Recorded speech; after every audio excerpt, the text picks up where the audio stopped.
All right. Now I'm back for the determinants. Okay. So I say we are going to look at what leads to either elastic or inelastic elasticity of demand or price elasticity of demand. Okay. Recall we said for elastic there's a bigger response to change in the price. In elastic there's a smaller response. Number of substitutes. We're saying as the number of substitutes increase, the more elastic demand will be. Yeah. Substitute. I said earlier that a substitute or substitute are those goods which can serve the same purpose. Tea and coffee, donut and bread. They are both escorts. Omo and Nomi, etc. Okay. So if a good has many substitutes, it will be with elastic demand. Why? When its price goes up, people will reduce on its consumption and then they will consume the substitutes, and that's an elastic demand. Yeah, so meaning for such cases, or in such cases, a smaller proportionate change in the price, yeah, will lead to a bigger proportionate change in the quantity demanded. Or say, if we are to look at it as per the example I had earlier, okay, a smaller increase in the price, yeah, will lead to a bigger fall in the quantity demanded. And we are saying this is so because people will leave that product and they will start consuming the substitutes. Alright, so these are very important even when you're doing your business. If you know your good or the good you're dealing with has many substitutes, then you have to be careful as you're increasing prices, for people will leave your product and they will start consuming the substitute goods. So that's the first point, number of substitutes. And then time. Now we said this influences the development and introduction of substitutes. Yeah. So here we're looking at time in regards to what it takes for other people to enter into the market. So here we'll say that in the short run, goods tend to have inelastic demand. Because in the short run there are few substitutes, but in the long run, as time goes on, more people will come into the market with other products which serve the same purpose, and thus will move to elastic demand. Alright, so in the short run, the responsiveness to changing the prices is very small. You can increase the prices, people will continue consuming even in a pain. They'll be like, now what can we do? It's the only person we have. They'll continue consuming your product, but as time goes on, or as time goes by, yeah, other people will come into the market, and so if you increase prices, you suffer locally. Yeah, you increase prices, people will reduce on the consumption of the good by bigger magnitude because they've gotten substitutes. So in the short run, we tend to have inelastic demand, and then in the long run, we have elastic demand. But of course, here we're talking about it, we're explaining it in regards to the time it takes for the substitutes to come or into the market, for other products to come into the market. Yeah, so that's the element of time. Yeah, in the other periods, demand tends to be inelastic, but as time goes on, it's elastic. Then we have nature or needs of the commodity satisfies. So luxury goods are price elastic, yeah, because they're dispensable, and then necessities are price inelastic. Necessities, yeah, think of necessities. When we talk about necessities, we're talking about products like food, shelter, clothes. Altogether, those are necessities. You have to be with them. Yeah, so meaning their response to price is small. Even if the price shoots very up, you have to continue consuming the product. So if you reduce on consumption, it will be by smaller magnitude. Yeah, those are necessities. But luxuries, yeah, think of makeup. I think makeup. Yeah, but there was a debate whether makeup is a necessity or a luxury to ladies. Maybe you will tell us whether makeup is a necessity or it's a luxury. To some people it's a necessity actually. Yeah, to some people they can't live without makeup. But to most people, or to a number of to several people, it's a luxury. Yeah, but now they tend to, makeup. Yeah. Okay, let me use bring for the side of men. bring. Those are just luxury. Bring the things, the chains you put. So if the price of chains goes up, yeah, you reduce on their consumption by very big magnitude. For you don't need them a lot. You can live without them. Those are luxury products. Yeah, which other luxury product do we have? Nowadays, most things are becoming necessities. Phones are now necessities. Yeah, you talk about those bring, makeup. Yeah, think of other necessities and any other luxury products. Just know for the luxury they have elastic demand. If their price goes up, yeah, by a smaller magnitude, their consumption will fall by bigger magnitude. You can think of other luxury products. Okay. Then the number of users the commodity demand it has. The greater number of users, the more price inelastic it is. Yeah, so goods with many users are price inelastic. Yeah, like electricity. Yeah, it's price inelastic.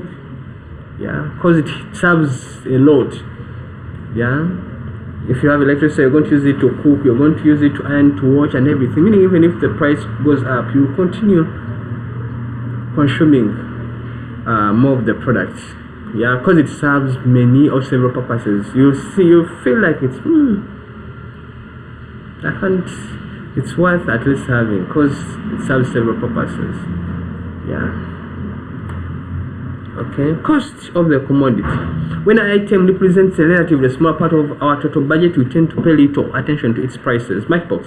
And those products which take a smaller portion of our budget or income, okay, they tend to be price inelastic. Yeah, meaning you can't feel that price. Yeah, Matchbox, even if it moves, it multiplies by 300% altogether, and it moves from 100 to 300. Would you feel it? You can't. Yeah, for it takes a smaller portion of our income or budget. You can't feel it a lot, and so you don't pay that much attention to its prices. You continue consuming. But those products which take a bigger portion of our income, yeah, for them you really feel the price. If the price goes up, you would really feel it altogether, and thus they will tend to be price elastic. Yeah, those which take a bigger proportion of our income. Okay. If commodities say larger percentage of the increment can demand like it will be elastic and so on. And then complementary goods have inelastic demand. Yeah, complementary goods have inelastic demand. I talked about complementary goods. Okay, we said those are goods which serve the same purpose. So how do they have inelastic demand? Yeah, let me actually put this here. Yeah,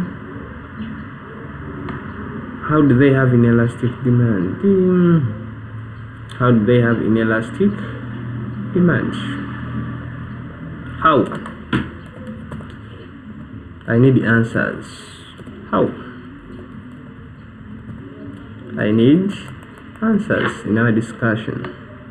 Okay, I will need answers for this in our discussion. Let me put it in red. 2 minutes needed. Okay. Uses of elasticity. Yeah, but why is it important for us to know about elasticity of demand? Okay. Why do we need to know about elasticity of demand? Yeah, so there are several uses of elasticity of demand. I'll talk about some, and I will leave others for you to explain. Okay, the first one was devaluation. What is devaluation? Devaluation is that legal process whereby the government reduces on the country's currency in terms of other currencies, but of course it's reducing on the value of the country's currency in terms of other currencies, and this is done purposely to increase exports and to decrease imports. How? When our currency falls in value in regards to other countries, our exports will be cheaper altogether, and then the imports will be expensive. But this only works if the product at hand, if the product we are talking about whose exports you want to increase has price elasticity, or is price elastic, or it responds a lot to the change in the price. Because you can do this, but if the product doesn't respond a lot to the change in the prices, you'll find that it won't work out. Yeah, that's the point of evaluation. And some governments do it. Yeah, they make it cheaper to export. Yeah, they make our products cheaper to those countries outside, and then they make the goods which are coming into our country to be expensive. So that means people will fear or will move away from export and from importing, for the goods will be very expensive, but rather export more, for our goods will be cheaper on the outside or in the outside market. But we are saying this only makes sense if the product at hand responds a lot to change in prices. If it doesn't respond, you can do all these and people continue not to consume the product. Or you can do this on the side of the imports and people continue importing the product. Actually, they're trying to do it on these drugs, cigarettes, making cigarettes expensive. Yeah, but it didn't work. It can't work on such products. Even if you make cigarettes expensive, based on their nature as goods of addiction, people will continue consuming them, or will continue getting them from other countries, so that it won't make a lot of change. Okay, it helps producers to make decisions on whether to decrease or increase prices. I talked about this. As a producer or as a person in business, you have to be having the knowledge of elasticity. So you only increase prices for those goods which have price inelastic, or which are price inelastic. Yeah, and you shouldn't be tempted to increase prices for the goods which are price elastic. For if you increase prices, people will stop consuming your products. Okay? People will stop consuming your products. Yeah? So for commodities with elastic demand, total revenue would increase if the price is reduced, because quantity value would increase at a lower price. However, increase in price would mean a reduction in total revenue. Yeah, so in simple terms, the decision we have to make is, yeah, it's better you increase prices for those goods which are price inelastic altogether, and then desist from increasing prices a lot for those goods which are price elastic. Yeah, for those which are price inelastic, people will continue consuming even when the price have increased. But for those which are price elastic, it may be something different. Okay. Taxation. Commodities with inelastic demand should be taxed more because it will not affect their consumption and production. Okay. Taxation. This is on the side of the government under their fiscal policy. Yeah. Yeah. So actually, the government, they surely do so. They tax highly those goods with inelastic demand. I talked about those drugs, alcohol, cigarettes. Those things are taxed highly. Yeah, because they know even if they put a higher tax, people will continue consuming those goods. How does it work? You know, when they put a tax on a good, the producers tend to push that burden back to the consumers. So if the tax is high, it means it's going to be expensive for the producer to produce the product or to put the product onto the market. So what the producers do, like if the tax on alcohol increase, yeah, the producer may be like, okay, let me pay that tax, all right, but I'm going to push it to the consumer in terms of increasing prices. They pay the tax, but when it comes to the product, they will sell it at a higher price. It makes sense. All this can work only if you're talking about goods with inelastic demand. Yeah. Meaning, even if the price goes up, people will continue consuming the product. But if you do it on those goods with elastic demand, it will be bad to the economy for people not to consume the product. So that's the element of taxation. So those guys in the government, they be having this on their fingertips. They be knowing this product is price elastic, this one is price inelastic. For this one, we can tickle a bit. This one, let's leave it. Yeah, then price discrimination. Yeah, this is done by a monopolistic. When he sells at different prices, the same commodity in different markets, he should sell at a higher price in market where the inelastic is, where there is inelastic demand for the commodity, and the lower price should be charged in the market with elastic demand. Price discrimination. Yeah, you're selling the same product at different prices, okay, in different markets. That's price discrimination. To some people, I'm having my book here. Yeah, it's it's a book on research. Yeah, I can sell this book at 100,000 in one market, and then I sell the same book at 50,000 in another market. There I'm discriminating. It's the same good book, everything is the same, but to some people I'm selling it expensively, and to others I'm selling it cheaply. So we are saying this makes sense if I'm selling expensively to a market with inelastic demand for the book.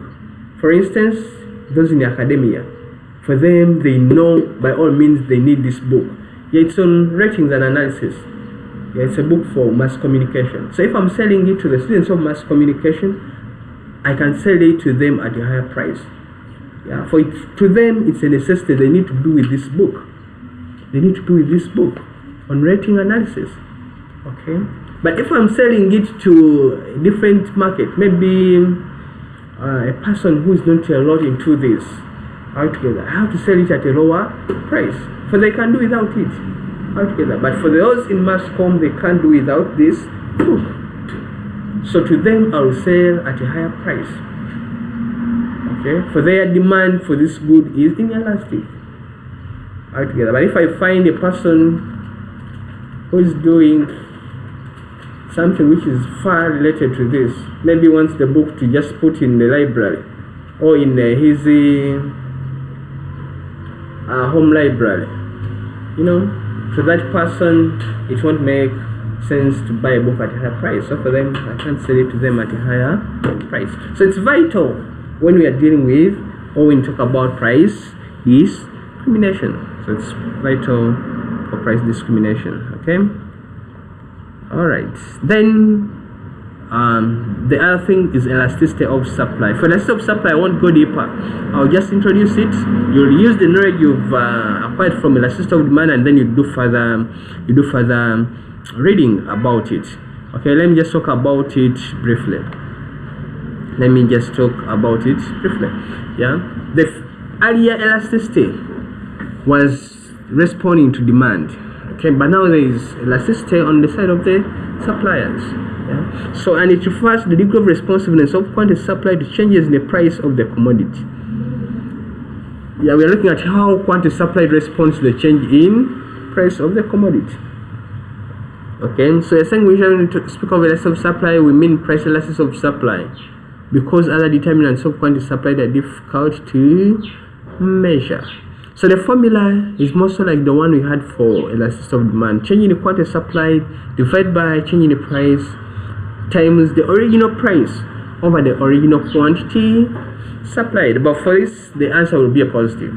Yeah, I told you for price elasticity, the answer is to always be a negative because of the negative relationship between price and quantity. But for this, no. Okay, that's elasticity of supply. Yeah, how quantity supplied responds to change in price. And the formula is changing the quantity supplied over changing the price times original price over original quantity supplied. Okay, determinants of price elasticity of demand. Yeah, we are looking at the responsiveness to quantity supplied. Yeah, in regards to a change or when there is a change in price. Okay, you have to recall what we talked about the law of supply. Yeah, that when the price is high, people supply more. Okay, and when the price is low, people supply less. Yeah, so the concept of inelastic and elastic supply also work here. Yeah, inelastic, low response to change in the price. Elastic, higher response to change in price. So that principle also applies here. Okay, so the principle of elastic and inelastic also applies here. It also applies here. Yeah. So when you talk about elastic supply, we're talking about a situation whereby a smaller increase or a smaller change in the price, it has to be changed, not increase. A smaller change in the price leads to a bigger change in the quantity supply. Okay, if I'm to take a side, I would say a smaller increase in the price leads to a bigger increase in the quantity supply. That's elastic supply. Recall, here I'm having a smaller increase in the price leading to a bigger increase in the quantity supply. Increase because of the positive relationship between price and quantity supply. So don't be confused about that. Yeah, the other side we had increase and decrease. Here we have increase and increase because of that positive relationship. And then in elastic, it's whereby a bigger change in the price leads to a smaller change in the quantity supply. Or if I'm taking a side, I would say a bigger increase in the price leads to a smaller increase in the quantity supplied. Recall, for for suppliers, they would be very happy if there is an increase in the price. Wow, they would jubilate and put a lot on the market. But there are some situations whereby the price goes up, but they have nothing to do. They have to increase on supply by a smaller magnitude, Yeah, and there are sometimes when there is just a smaller increase in the price, and they are in position to put a lot on the market.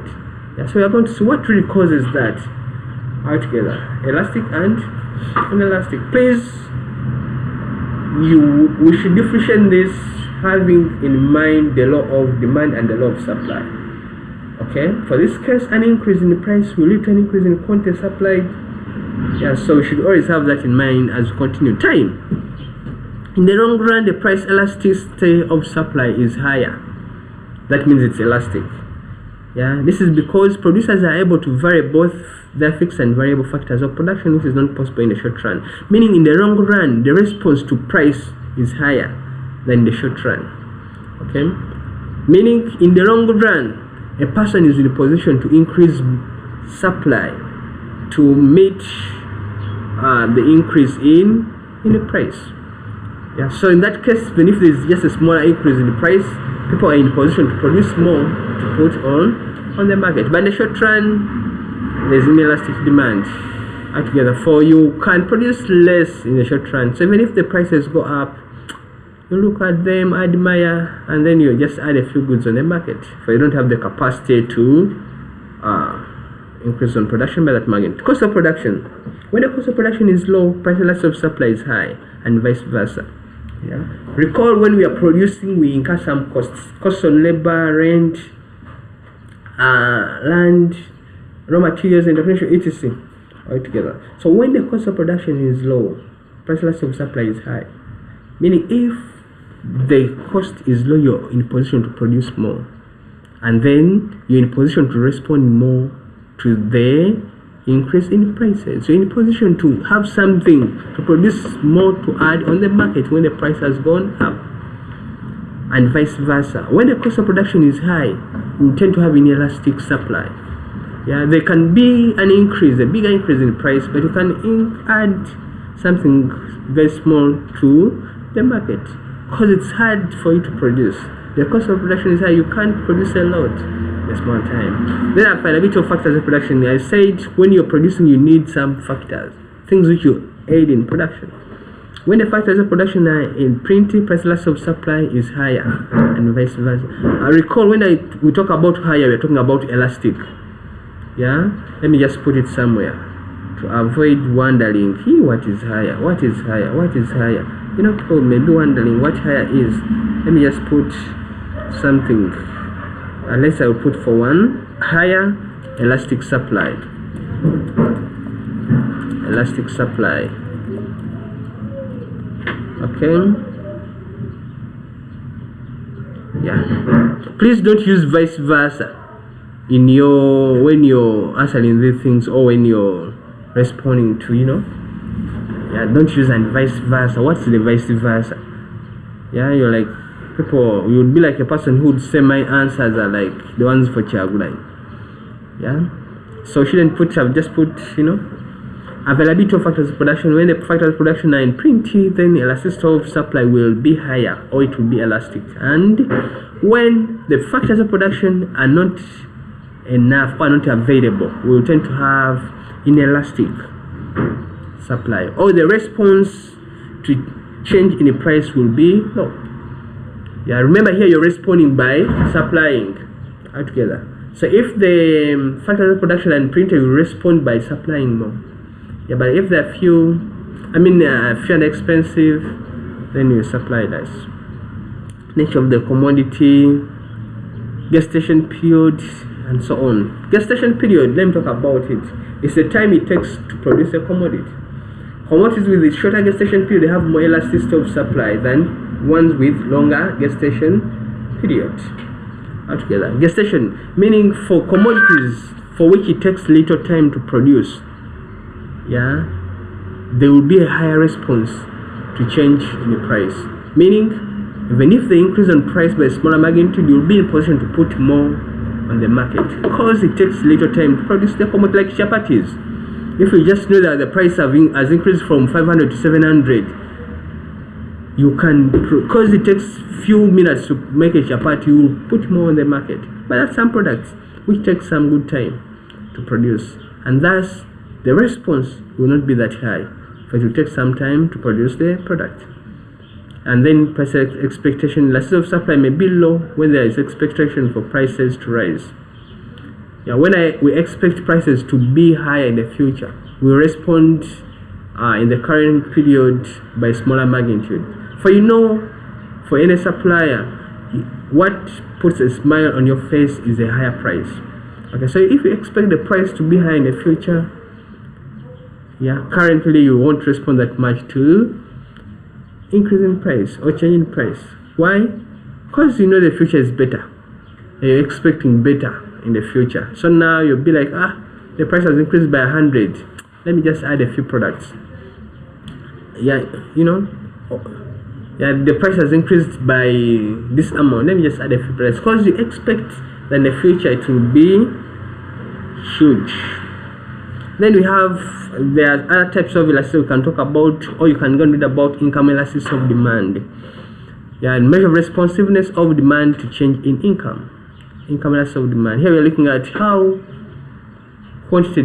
demand responds to change in the consumer's income.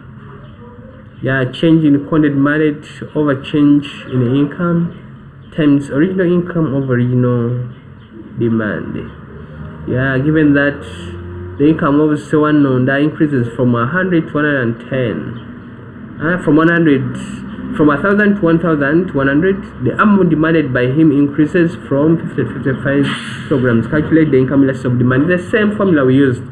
We just substitute in change in quantity demanded over change in income times original income over original quantity demanded. Yeah. So this NB, please look at it with a keen eye. Yeah, for a normal good it's positive, for the inferior goods it's negative, necessities equal to 0, and for luxury less than 1. Please, I'll ask you, what's a positive, what's a normal good, what's an inferior good? Yeah, I'm going to ask you about these two, the normal and inferior goods. So when we meet in class, I'll ask you about them. Yeah, I will ask you about them. Thank you. Okay, then we have cross elasticity of demand. Yeah, so for price elasticity of demand, we're talking about a commodity, how a commodity responds to the change in its price. But there are cases whereby we have other goods on the market, like the substitutes and the complements. Yeah, so how does the quantity demanded of sugar respond how does the quantity demanded of bread respond to the change in the price of blue band? How does the quantity demanded of blue band respond to the change in the price of bread? Remember, those two goods move together. Okay. Or how does the quantity demanded of coffee respond to the change in the price of tea?